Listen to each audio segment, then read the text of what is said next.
Hello friends, கலாஸ் ரெசிபியில் இன்னைக்கு ரசம் வைக்க போகிறோம். எல்லாருக்குமே பிடிச்ச ரசத்தை எப்படி டேஸ்ட்டாக வைக்கிறது இந்த வீடியோவில் பார்க்கலாம் வாங்க.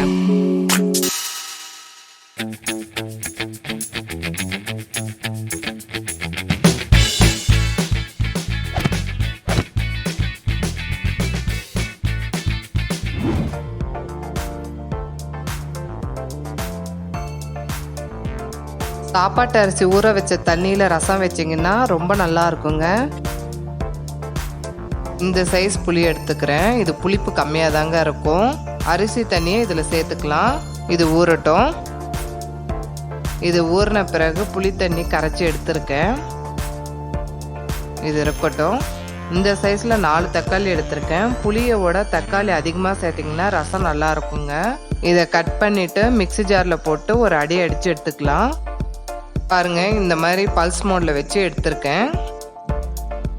ஒரு முழு பூண்டு கிளீன் பண்ணி தோலோட எடுத்து வச்சிருக்கேன். இதை நல்லா தட்டிக்கோங்க. பூண்டை மிக்ஸி ஜார்ல அடிச்சு போட்டீங்கன்னா ஓவர் காட்டமா இருக்குங்க, நல்லா இருக்காது. மிக்ஸி ஜார்ல 1.5 டீஸ்பூன் ஜீரகம், 1 டீஸ்பூன் மிளகு, இது ரெண்டையும் பவுடர் பண்ணி எடுத்துக்கோங்க. இதையும் பல்ஸ் மோட்ல வச்சு அரைச்சிக்கோங்க. இந்த மாதிரி தான் இருக்கணும், திப்பி திப்பியா. ஒரு பாத்திரத்துல கரைச்சி வச்ச புளி தண்ணி, அடித்து வச்சிருக்க தக்காளி, இந்த மிக்ஸி ஜாரில் அதிகமாக தண்ணி சேர்த்து இது கூட சேர்த்துக்கிறேன். 1/4 டீஸ்பூன் மஞ்சள், இதுக்கு தேவையான உப்பு, இது இருக்கட்டும். கடாயில் கொஞ்சம் ஆயில் சேர்த்துக்கோங்க. ஆயில் ஹீட் ஆன உடனே 1/4 டீஸ்பூன் ஜீரகம் பொரிஞ்ச உடனே கடுகு, உளுத்தம் பருப்பு, 2 வரமிளகா, கொஞ்சம் கருவேப்பிலை. ரெடி பண்ணி வச்சிருக்க புளி தண்ணியை இது கூட சேர்த்துக்கோங்க. எந்த அளவுக்கு புளிப்பு கரெக்டாக இருக்குமோ அதுக்கேற்ற மாதிரி தண்ணி சேர்த்துக்கோங்க. மீடியம் ஃப்ளேமில் வச்சுக்கோங்க. இது கொதிக்க கூடாது. கொஞ்சம் பெருங்காயம், இது இருக்கட்டும்.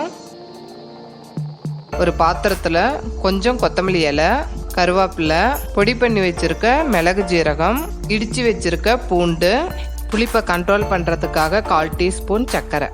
வாங்க, ரசம் ரெடி ஆயிடுச்சான்னு பார்க்கலாம். பாருங்க, சைடில் ரசம் ஹீட் ஆனது தெரியுது. அவ்வளோதாங்க, ஸ்டவ் ஆஃப் பண்ணிடுங்க. ரெடி பண்ணி வச்சிருக்க மிளகு, ஜீரகம், பூண்டோட இதை சேர்த்துக்கோங்க. இது எல்லாத்தையும் ஒன்றா போட்டு கொதிக்க வைக்காம அது மேலே ஊற்றும் போது ரொம்ப டேஸ்டாக இருக்குங்க. அதுவும் ரசம் ஊற ஊற இன்னும் டேஸ்டாக இருக்கும், காட்டமாக இருக்காது. அவ்வளோதாங்க, ரசம் ரெடி. இதை நீங்கள் ட்ரை பண்ணி பார்த்துட்டு உங்களுடைய கமெண்ட்ஸை எனக்கு ஷேர் பண்ணுங்க. இந்த வீடியோ உங்களுக்கு பிடிச்சிருந்ததுன்னா கலாஸ் ரெசிபிக்கு சப்ஸ்கிரைப் பண்ணுங்க. பெல் ஐக்கானை கிளிக் பண்ண மறந்துடாதீங்க.